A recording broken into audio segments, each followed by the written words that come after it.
Hello friends, मैं teacher Sangeeta Singh आप सभी का मैं अपने YouTube channel teacher Sangeeta Singh में स्वागत करती हूँ। आज की वीडियो में हम क्रिया के बारे में अध्ययन करेंगे। वैसे क्रिया के बारे में हम सभी जानते हैं, पढ़ना, लिखना, चलना, खाना, आना, ये सभी किसके अंतर्गत आते हैं? क्रिया के अंतर्गत आते हैं। लेकिन अगर हम इसे व्याकरण की दृष्टि से देखें या व्याकरण के रूप में अगर इसका हम अध्ययन करना चाहें तो क्रिया का अर्थ क्या होता है? तो क्रिया का अर्थ होता है कार्य करना। अगर हम इसको परिभाषित करें या परिभाषा के रूप में लिखें तो क्रिया की परिभाषा क्या होती है? किसी वाक्य में प्रयुक्त वह शब्द जिसके द्वारा किसी काम का करना या होना पाया जाता है उसे क्रिया कहते हैं। क्रिया बहुत ही सरल है लेकिन इसे समझने में थोड़ी सी कठिनाई भी होती है, इसलिए इस वीडियो के माध्यम से हम क्रिया को क्या कर लेते हैं, सरल रूप जो है प्राप्त कर लेते हैं। तो यहाँ पर मैंने परिभाषा पढ़ा है कि जिसके द्वारा किसी काम का करना या होना पाया जाता है उसे क्रिया कहते हैं। इसको उदाहरण के माध्यम से समझ लेते हैं। जैसे यहाँ पर मैं कुछ उदाहरण लिखी हुई हूँ, देखिए।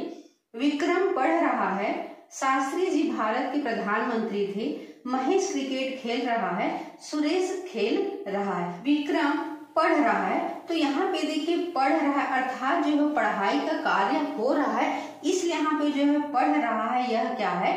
क्रियापद है। इसी प्रकार से शास्त्री जी भारत के प्रधानमंत्री थे, तो यहाँ पे देखिए शास्त्री जी भारत के प्रधानमंत्री थे, तो यहाँ पे जो है कार्य का करना नहीं पाया जा रहा है, लेकिन क्या पाया जा रहा है? कार्य का जो है वो होना पाया जा रहा है। और कार्य का होना पाया किसमें जा रहा है? जो थे है इसमें क्या किया जा रहा है? कार्य का होना पाया जा रहा है, इसलिए जो थे है वह क्या है? क्रियापद है। इसी प्रकार से महेश क्रिकेट खेल रहा है, तो यहाँ पे देखिए खेल खेलने का कार्य किया जा रहा है। और कौन से खेलने का कार्य किया जा रहा है? क्रिकेट खेलने का जो कार्य किया जा रहा है, अतः यहाँ पे जो खेल रहा है वह क्या है? क्रियापद है।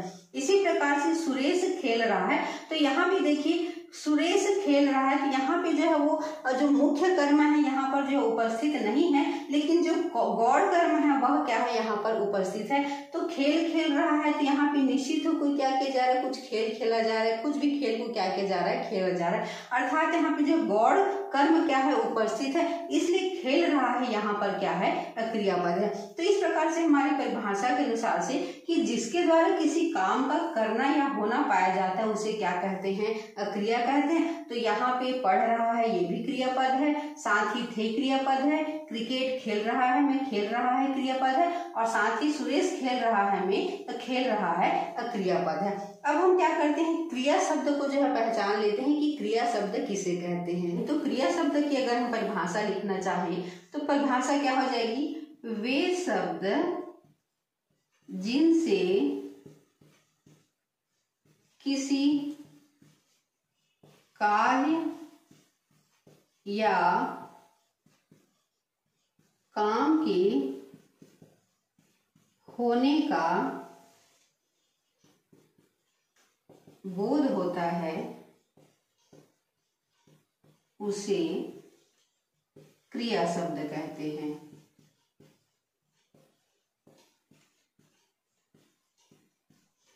हैं। जैसे उदाहरण के रूप में देख लेते हैं। उदाहरण के रूप में लिखना, पढ़ना, चलना, आना, जाना, नाचना, ये सभी क्या होते हैं? क्रिया शब्द होते हैं। और यह क्रिया किनके द्वारा की जाती है? कर्ता के द्वारा जो है यह कार्य किया जाता है, इसलिए इन सभी को क्या कहा जाता है? क्रिया शब्द कहा जाता है।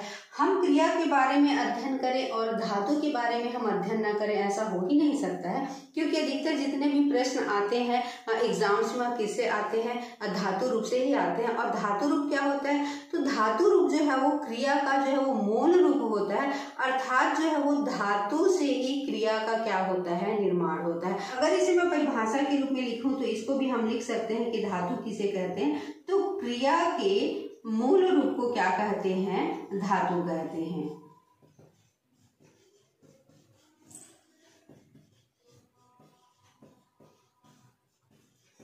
जिसमें ना प्रत्यय जोड़ करके क्या किया जाता है, क्रिया बनाया जाता है। तो यहाँ पर जैसे मैं कुछ उदाहरण लिखी हुई हूँ, जैसे लिखना, पढ़ना, चलना, आना, जाना, नाचना। तो यहाँ भी देखिए जो लिख है वह क्या है, धातु का जो है वो मूल रूप है, जिसमें ना प्रत्यय जोड़ करके क्या बनाया गया है, क्रिया बनाया गया। इसी प्रकार से पढ़ क्या है, क्रिया का जो है वो धातु रूप है और साथ ही इसमें जो है वो ना जोड़ करके क्या बनाया गया है, क्रिया बनाया गया। इसी प्रकार से चल धातु रूप है, आ धातु रूप है, जा धातु रूप है और नाच क्या है, अधातु रूप है, जिसमें ना प्रत्यय जोड़ करके क्या किया गया है, क्रिया जो है वो बनाया गया। साथ ही क्रिया क्या होता है, विकारी शब्द होता है, जिसमें लिंग, वचन और कारक के अनुसार से क्या होता है, परिवर्तन होता है। साथ ही क्रिया में जो है वो संज्ञा और सर्वनाम के अनुसार से भी क्या होता है, परिवर्तन होता है। तो किस प्रकार से परिवर्तन होता है, इसको कुछ उदाहरण के माध्यम से हम लोग क्या कर लेते हैं, लिख लेते हैं।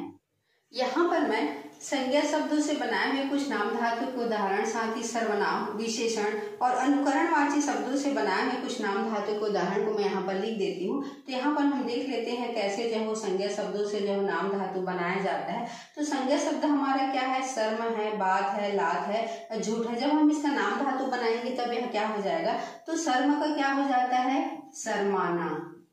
इसी प्रकार से बात का क्या हो जाता है, बतियाना।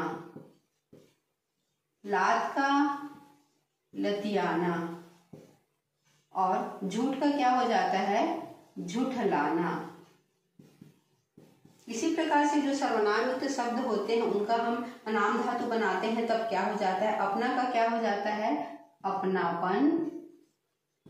इसी प्रकार से पराया का क्या हो जाता है, परायापन। कुछ विशेषण शब्दों से भी क्या किया जाता है, नाम धातु बनाया जाता है। तो यहाँ पे देखिए 60 का क्या हो जाता है, सठियाना। तोतला का क्या हो जाता है, तुतलाना। नरम का क्या हो जाता है, नरमाना। और गरम का क्या होता है, गरमाना। इसी प्रकार से जो कुछ अनुकरणवाची जो शब्द होते हैं उनसे भी क्या किया जाता है, नाम धातु बनाया जाता है। तो इसको भी देख लेते हैं। जैसे अनुकरणवाची शब्द है थप थप है, तो इसका क्या हो जाएगा, थप थपाना।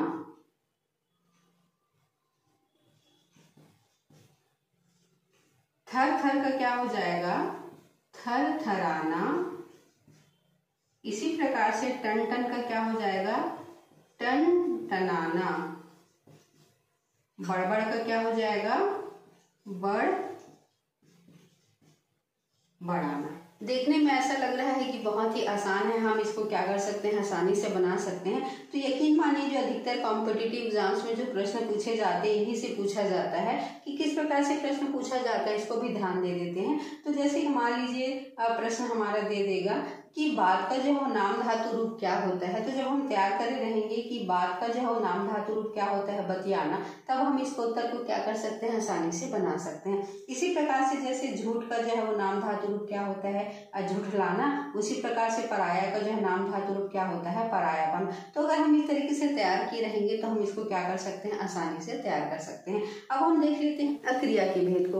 और क्रिया के भेद जो है वो अलग अलग आधार पर तय किए जाते हैं। तो क्रिया के भेद को जानने से पहले क्रिया के वर्गीकरण को क्या है, जानना आवश्यक है। और क्रिया का जो है वर्गीकरण किसके आधार पर किया गया है, 3 आधारों पर किया गया है। और वह आधार कौन कौन से हैं, तो इसको भी मैं लिख देती हूँ यहाँ पर। क्रिया के वर्गीकरण, तो सबसे पहले जिसे आधार माना गया है वह क्या है, कर्म के आधार पर।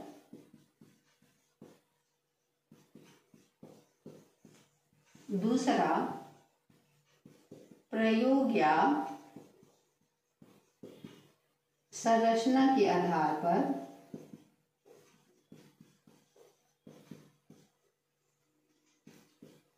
और तीसरा काल के आधार पर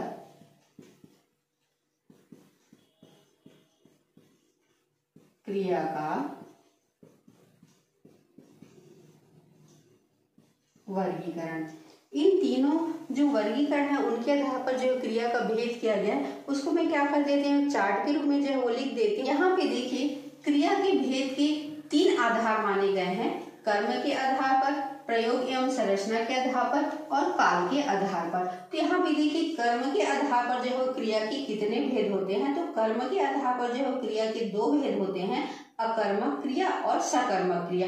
पुनः जो है वो सकर्मक क्रिया के कितने भेद होते हैं, दो भेद होते हैं, अपूर्ण सकर्मक क्रिया और पूर्ण सकर्मक क्रिया। साथ ही पूर्ण सकर्मक क्रिया के भी क्या होते हैं, दो भेद होते हैं, एक कर्मक पूर्ण सकर्मक क्रिया और दूसरा होता है द्विकर्मक पूर्ण सकर्मक क्रिया। इसी प्रकार से प्रयोग एवं संरचना के आधार पर जो क्रिया के भेद होते हैं वह देखिए कौन कौन से हैं, सामान्य क्रिया, सहायक क्रिया, प्रेरणार्थक क्रिया, पूर्णकालिक क्रिया, नाम धातु क्रिया, संयुक्त क्रिया, कृदंत क्रिया और सजातीय क्रिया। साथ ही काल के आधार पर जो है वो क्रिया के कितने भेद होते हैं, तो तीन भेद होते हैं, भूतकालिक क्रिया, वर्तमानकालिक क्रिया और भविष्यकालिक क्रिया।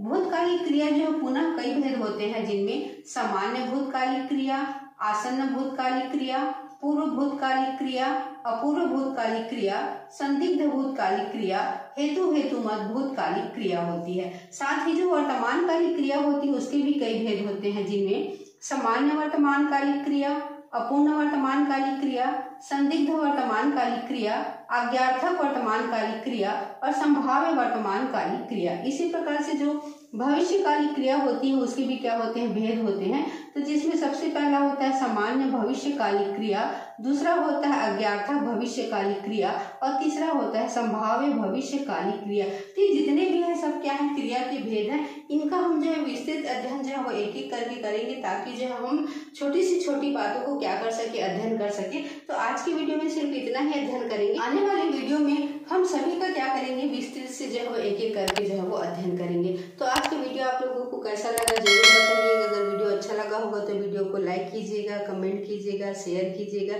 साथ ही अगर आप मेरे चैनल में नए हैं तो चैनल को सब्सक्राइब भी कीजिएगा।